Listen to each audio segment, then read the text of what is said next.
الحمد لله رب العالمين، والصلاة والسلام على سيد الأنبياء والمرسلين وعلى آله وأصحابه أجمعين. أما بعد، فعن أبي هريرة رضي الله تعالى عنه أن رسول الله صلى الله عليه وسلم قال: أتدرون من المفلس؟ قالوا: المفلس فينا من لا درهم له ولا متاع. فقال: المفلس من أمتي من يأتي يوم القيامة بصلاة وصيام وزكاة، ويأتي قد شتم هذا وقذف هذا وأكل مال هذا وسفك دم هذا وضرب هذا، فيعطى هذا من حسناته وهذا من حسناته، فإن فنيت حسناته قبل أن يقضي ما عليه أخذ من خطاياهم فطرحت عليه ثم طرح في النار، أو كما قال النبي صلی اللہ علیہ وسلم. اسٹیج پر رونق افروز علماء کرام و حفاظ اعظام، جلسے گاہ میں تشریف لائے ہوئے مہمانان ذی وقار، ماؤں اور بہنوں، میں نے آپ حضرات کے سامنے اللہ کے سب سے محبوب پیغمبر اور آخری نبی حضرت محمد رسول اللہ صلی اللہ علیہ وسلم کی ایک مبارک حدیث پڑھی ہے. اس حدیث کی روشنی میں کچھ باتیں آپ حضرات کی خدمت میں عرض کرنا چاہتا ہوں. اللہ رب العزت کام کی باتیں کہنے کی اور ہم سب کو ان باتوں پر عمل کرنے کی توفیق مرحمت فرمائے. یہ بات ہم آپ اچھی طرح جانتے ہیں کہ ہمارا پیدا کرنے والا، ہمارا خالق اللہ ہے. اللہ نے ہم کو اس دنیا میں پیدا کیا اور اس دنیا میں ہم ایک دوسرے کے ساتھ مل کر رہتے ہیں. تو ایک تو ہمارا پیدا کرنے والا اللہ ہے، اور ایک یہ کہ ہم لوگوں کے ساتھ مل کر رہتے ہیں. تو جس نے ہمیں پیدا کیا اس کا بھی ہمارے اوپر حق ہے، اور جن لوگوں کے ساتھ ہم مل کر رہتے ہیں ان کے بھی ہمارے اوپر کچھ حق اور حقوق ہیں. اس دنیاوی زندگی میں ہم اور آپ مکلف ہیں.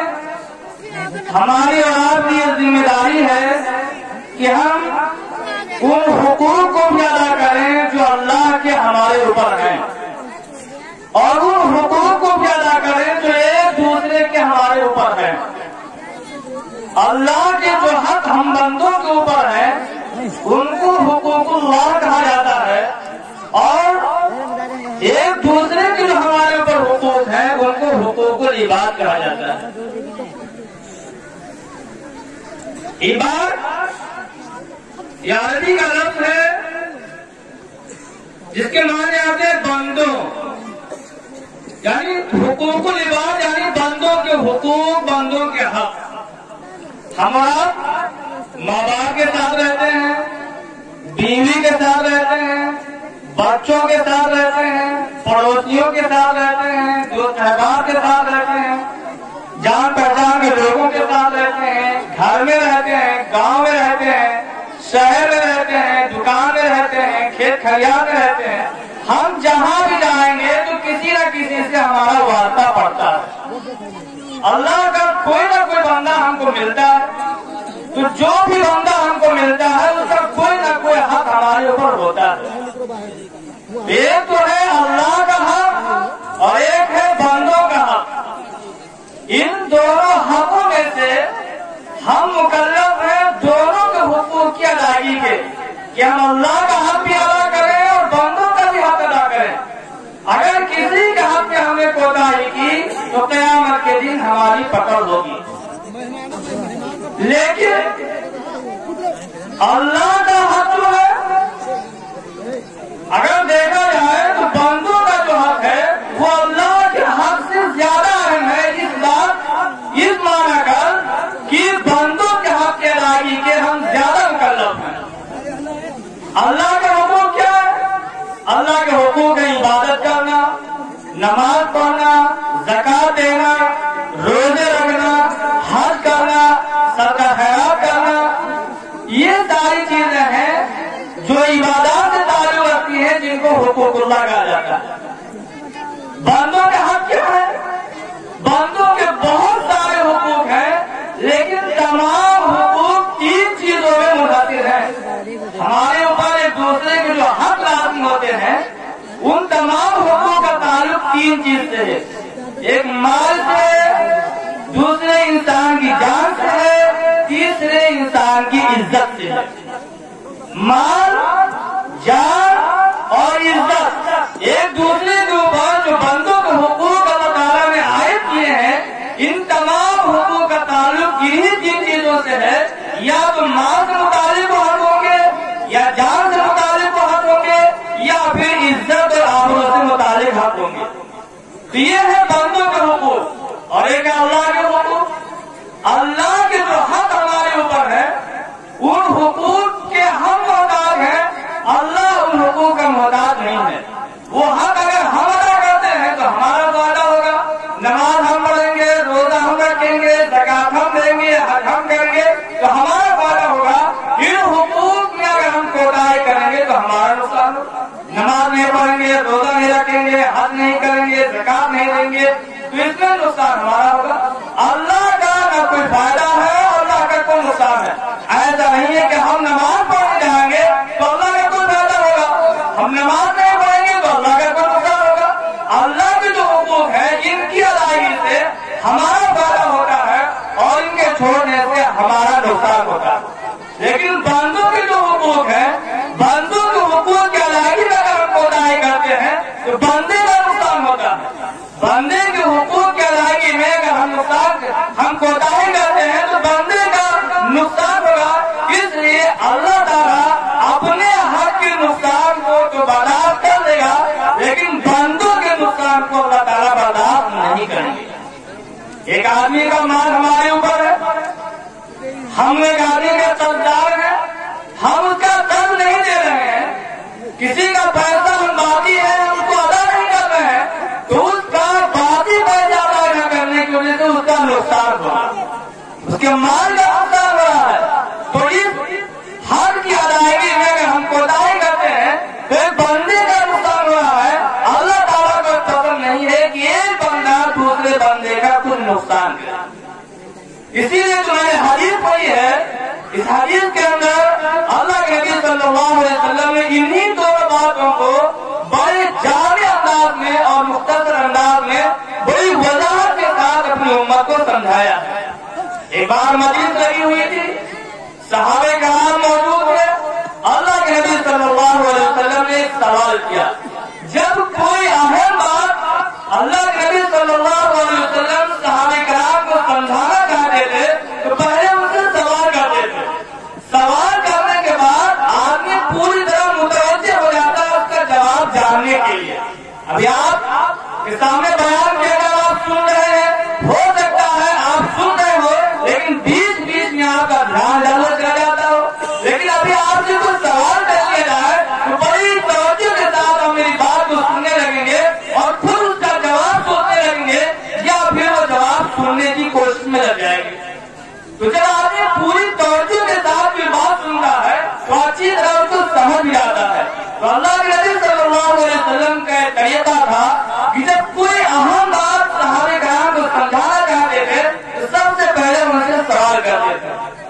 اس مجلس میں بھی اللہ کے نبی صلی اللہ علیہ وسلم نے صحابہ کرام سے سوال کیا اتدرون من المفلس، کیا تم لوگوں کو پتا ہے، جانتے ہو مفلس اور غریب کون ہے؟ غریب مسکین مفلس کس کو کہتے ہیں جانتے ہو؟ صحابہ کرام کو معلوم تھا، بتا دیا۔ فقالوا صحابہ نے عرض کیا المفلس فینا من لا درہم له ولا متاع، اللہ کے نبی صلی اللہ علیہ وسلم ہم تو یہ جانتے ہیں اور ہمارے یہاں تو غریب ان لوگوں کو کہا جاتا ہے، مفلس ان لوگوں کو کہا جاتا ہے جن کے پاس درہم نہ ہو، روپیہ پیسہ نہ ہو، ساز و سامان نہ ہو، ہاتھ بالکل کا خالی ہو۔ ابھی آپ سے پوچھا جائے کہ غریب کون ہے تو آپ یہ کہو گے جس کے مکان نصیب بنا ہو، جس کے پاس کھانے پینے کے سامان نہ ہو، کپڑا پہننے کے لیے اس کے پاس ٹھیک ٹھاک کپڑا نہ ہو، اس سے آدمی کو ہم غریب سمجھتے ہیں۔ صحابہ کرام نے عرض کیا کہ غریب وہ ہے ہمارے ہاں جس کے پاس مال و دولت نہ ہو، ساز و سامان نہ ہو۔ فقال اللہ کے نبی صلی اللہ علیہ وسلم نے فرمایا نہیں، المفلس من امتی من یاتی یوم القیامت بصلاۃ وصیام وزکات، اللہ کے نبی صلی اللہ علیہ وسلم نے فرمایا میری امت کا غریب آدمی وہ ہوگا جو قیامت کے دن اس حال میں آئے گا کہ اس کے پاس نمازیں بھی ہوں گی، روزے بھی ہوں گے، زکات بھی ہوں گے، لیکن ساتھ ساتھ اس نے کسی کو گالی دی ہوگی، وہ کسی کو اس نے غلط بہتان لگایا ہوگا، وہ اگر مارا کسی کا ناجائز مال کھایا ہوگا، وہ توبہ کا بہارا کسی کا ناحق خون کھایا ہوگا، وہ توبہ بہارا اور کسی کو ناحق مارا ہوگا۔ نماز بھی اس کے پاس ہے، زکات بھی دیتا تھا، روزے بھی رکھتا تھا، اس نے حج بھی کیا ہوگا، لیکن ساتھ ساتھ اس نے دوسروں کو نقصان بھی پہنچایا ہوگا۔ کسی کو زبان میں سے نقصان پہنچایا، گالی دے دی، کسی کی عزت پر حملہ کر دیا، غلط بہتان لگا کر سماج کے اندر اس کو بدنام کر دیا، کسی کا ناحق مال کھا لیا، کسی کی زمین پر ناجائز قبضہ کر لیا، غلط بیان دے کر، غلط گواہوں کو سامنے لا کر کسی کی زمین اپنے نام بیانہ کرا لیا، کسی کو ناحق قتل ہی کر دیا یا کسی کو ناحق گندا لاٹھی مار دیا۔ کبھی نمازی بھی تھا، روزے دار بھی تھا، زکات ادا کرنے والا بھی تھا، حاجی بھی تھا، لیکن ساتھ ساتھ اس نے بندوں کے حقوق کی ادائیگی میں اس نے حق پورتی کی تھی۔ اللہ کے نبی صلی اللہ علیہ وسلم فرماتے ہیں کیا ہوگا؟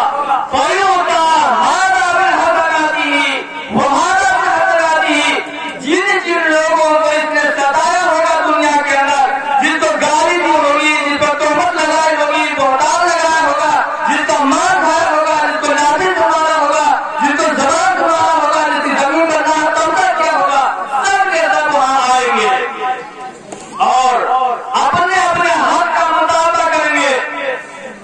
آدمی اکیلا ہے اور بہت سارے لوگ اپنا حق مانگنے کے لیے وہاں پر موجود ہوں گے۔ اب اس کے بعد جو نیکیاں ہوں گی، نمازوں والی، روزوں والی، زکات والی، حج والی، جتنی نیکیاں ہوں گی اس کی نیکیاں ان حقداروں کو دے دی جائیں گی۔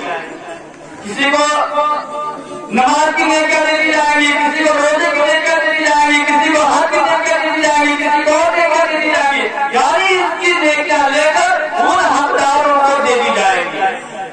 فَإِن فَنِيَتْ حَسَنَاتُهُ قَبْلَ أَن يَقْضِيَ مَا عَلَيْهِ، اگر اس کی نیکیاں باتیں ختم ہو گئی اور حقدار ابھی بھی موجود ہیں، اب کیا ہوگا؟ جتنی نیکیاں دنیا سے لے کر گیا تھا وہ ساری نیکیاں ان حقداروں کو دے دی جن کو دنیا میں ستاتا تھا، زبان کو ستاتا تھا، ہاتھ ستاتا تھا، مال پر قبضہ کر کے ستاتا تھا، سارے حقداروں کو اس کی نیکیاں دے دی جائے گی، پھر بھی کچھ حقدار بچ جائیں گے۔ وَيُؤْخَذُ مِنْ خَطَايَاهُمْ، یہ جو حقدار بھی کھڑے ہیں اپنے حقوق کا مطالبہ کرنے کے لیے، ان کے پاس جو گناہ ہوں گے، ان کے پاس جو برائیاں ہوں گی، ان کے گناہ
دھکیل دیا جائے گا۔ اس لیے ہم نمازوں کا اہتمام کرتے ہیں، روزوں کا اہتمام کرتے ہیں، زکات کا اہتمام کرتے ہیں، حج کا اہتمام کرتے ہیں، تو ساتھ ساتھ بندوں کے حقوق کی ادائیگی کا بھی ہم اہتمام کریں۔ اگر نماز پڑھتے ہیں لیکن ہماری زبان محفوظ نہیں ہے، مسجد سے نکلتے ہیں مسجد کے دروازے پر کھڑے ہو کر گالیاں دینا شروع کر دیتے ہیں۔ ہم نماز تو پڑھتے ہیں لیکن ناحق دوسرے کی زمین پر ہم نے قبضہ کر رکھا ہے، کسی کا ہم نے قرضہ لیا ہے تو اس کی ادائیگی میں سامنے بند کرتے جا رہے ہیں، کسی کے مال پہ قبضہ کیے ہیں، کسی کی زکات، کسی کی زمین پہ قبضہ کیے ہیں، اور کچھ نہیں تو ہم نے کسی کی عزت ہی پر حملہ کر رکھا ہے۔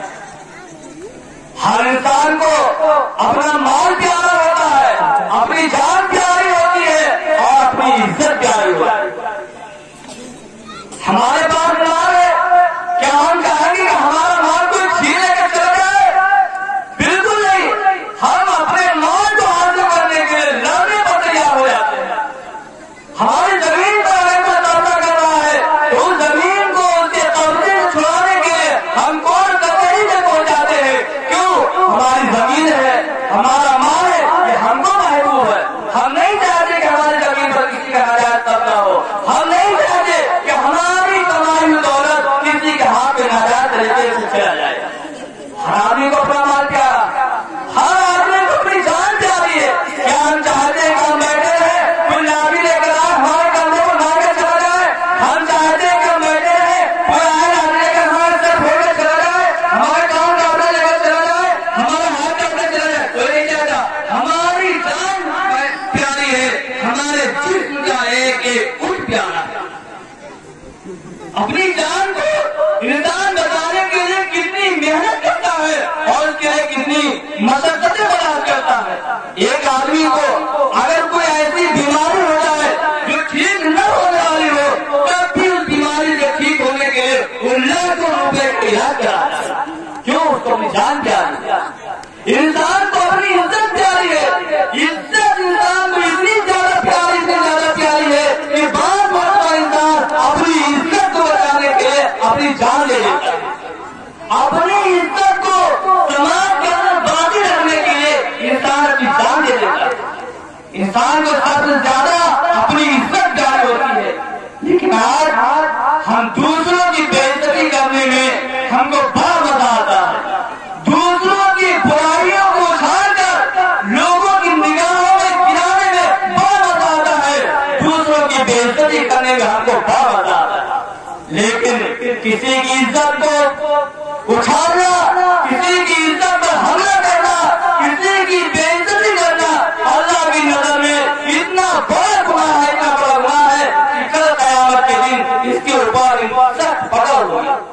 اس لیے میں آپ حضرات سے مختصر سبق میں اتنا یاد کرنا چاہتا ہوں کہ ہم لوگ اللہ کے حقوق کے دائرے کے ساتھ ساتھ بندوں کے حقوق بھی ادا کریں، ماں باپ کے حقوق، پڑوسیوں کے حقوق، بہنوں کے حقوق، بیٹیوں کے حقوق، لڑکوں کے حقوق، ایک دوسرے کے جاننے والوں کے حقوق، دو ڈھروں کے حقوق، سب کے حقوق کو ادا کریں۔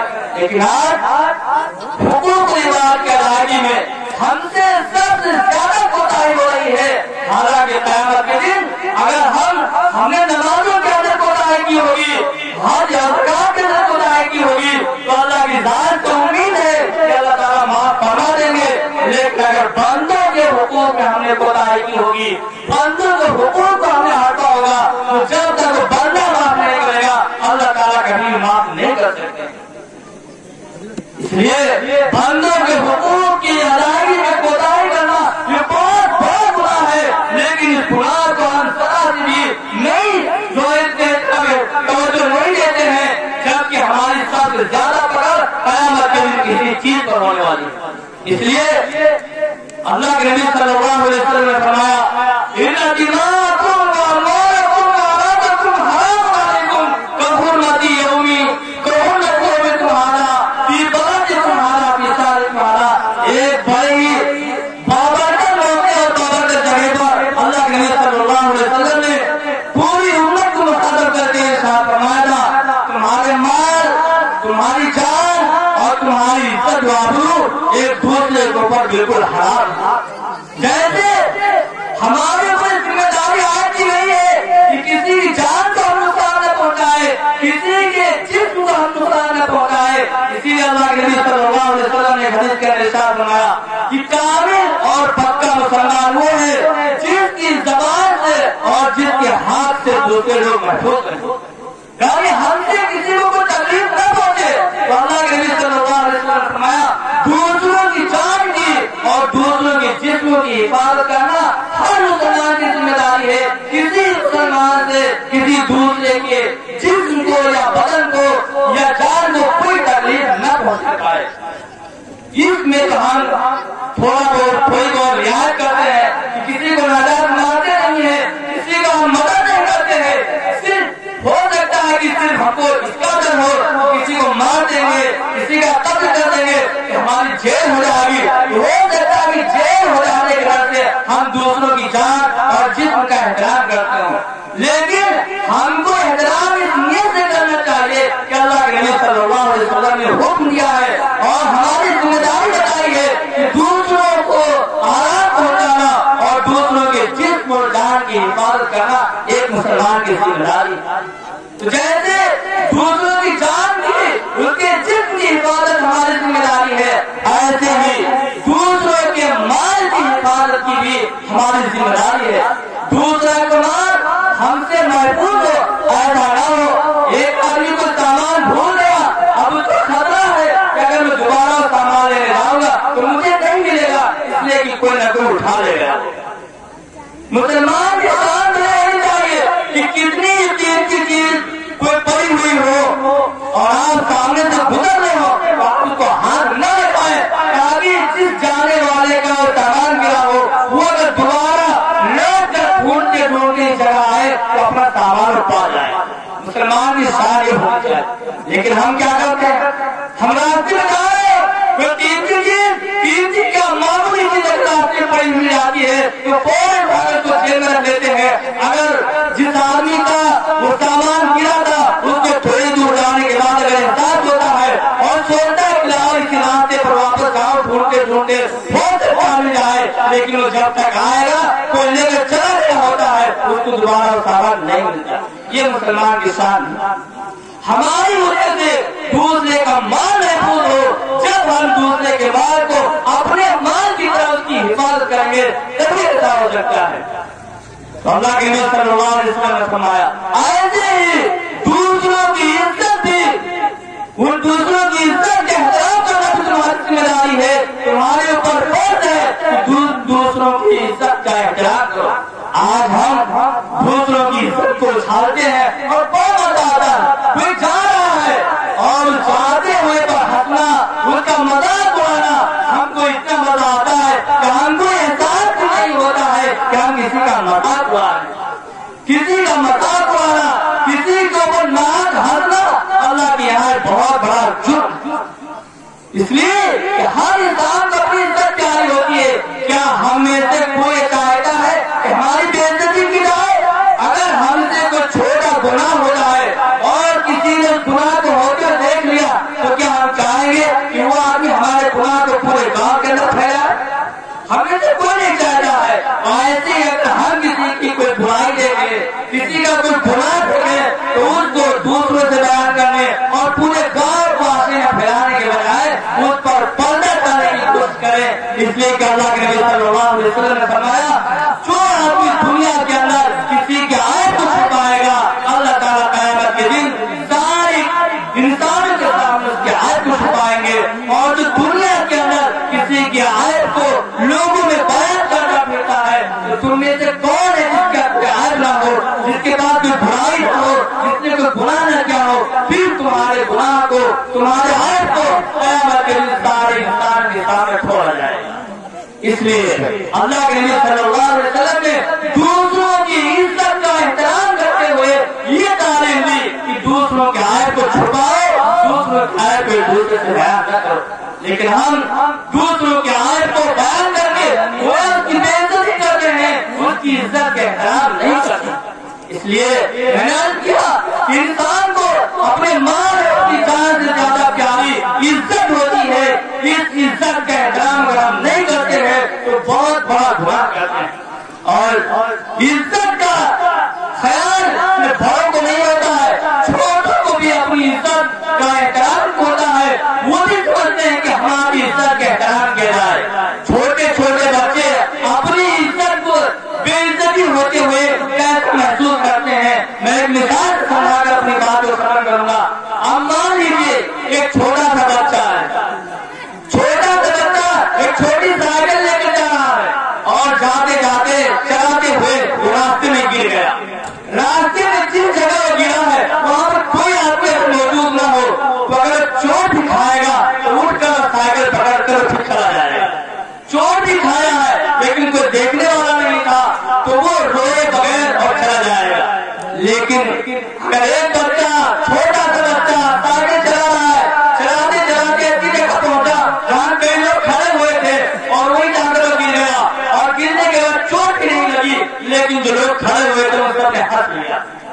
کھڑے ہوئے لوگ ہنس پڑے، اب اس کے ہنسنے کی وجہ سے وہ بچہ رونے لگتا ہے۔ کیوں؟ اس کو اپنی بے عزتی محسوس ہو رہی ہے۔ وہی سوچے سے نہیں اس کو چوٹ لگی ہے، وہی سوچے سے لوگ آج میں اتنے لوگوں کے سامنے گیا ہوں، میری جو بے عزتی ہو گئی۔ تو ایک بچے کو جب اپنی بے عزتی کا احساس ہوتا ہے وہ بھی رونے لگتا ہے۔ اب اللہ اگر ہم بڑوں کی بے عزتی کریں، ان کی عزت کا احترام نہ کریں تو ہم کے دل کو تکلیف نہیں ہوتی ہوگی۔ اللہ کے نبی صلی اللہ علیہ وسلم نے ہم کو اس بات کا مقرر بنایا ہے کہ نہ کسی کے جسم کو تم تکلیف پہنچاؤ اور نہ تم کسی کے دل کو تکلیف پہنچاؤ۔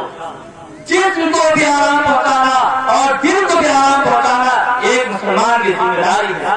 میں آپ حضرات سے یہی درخواست کرنا چاہتا ہوں کہ ہم دوسروں کے حقوق کے ادائیگی کا اہتمام کریں۔ اگر ہر مسلمان دوسروں کے حق کو ادا کرنے والا بن جائے تو پھر کسی مسلمان کو کسی سے کوئی تکلیف نہیں ہوگی، کوئی سب مسلمان اور پورے سماج معاشرے کے لوگ آرام اور راحت کریں گے۔ ایک پڑوسی دوسرے پڑوسی کا خیال کرنے لگے، ایک بھائی دوسرے بھائی کا خیال کرنے لگے، ماں باپ بیٹوں کا خیال کرنے لگے، بیٹے ماں باپ کا خیال کرنے لگے، بھائی بہنوں کا خیال کرنے لگے، بہنیں بھائیوں کا خیال کرنے لگے، شوہر بیویوں کا خیال کرنے لگے، بیویاں شوہر کا خیال کرنے لگے، گاؤں والے دوسرے کے خیال کرنے لگے تو کیا کسی کو تکلیف پہنچ سکتی ہے؟ آج ہم ایک دوسرے کا خیال نہیں کرتے، سب کو اپنی اپنی فکر ہوتی ہے، اس لیے آج ہمارے سماج کے اندر ہم لوگ چین نہیں ہے۔ آج ہم لوگ جو مصیبتوں میں گرفتار ہیں، کوئی کسی سے محفوظ نہیں ہے، ہر ایک کو دوسرے سے تکلیف ہے۔ اولاد کو ماں باپ سے شکایت ہے، ماں باپ کو اولاد سے شکایت ہے، بیویوں کو شوہر سے شکایت ہے، شوہروں کو بیویوں سے شکایت ہے، محلے والوں کو محلے والوں سے شکایت ہے، پڑوسیوں کو پڑوسیوں سے شکایت ہے، امام کو مسجد سے شکایت ہے، مسجد کو امام سے شکایت ہے، یعنی ہر انسان کو دوسرے سے شکایت ہے۔ اور شکایت اس بنا پر ہے کہ جو حقوق ہمارے لازم ہے ان حقوق کی ادائیگی کا ہم اہتمام نہیں کرتے ہیں۔ اللہ رب العزت کہنے سننے زیادہ عمل کرنے کی توفیق عطا فرمائے۔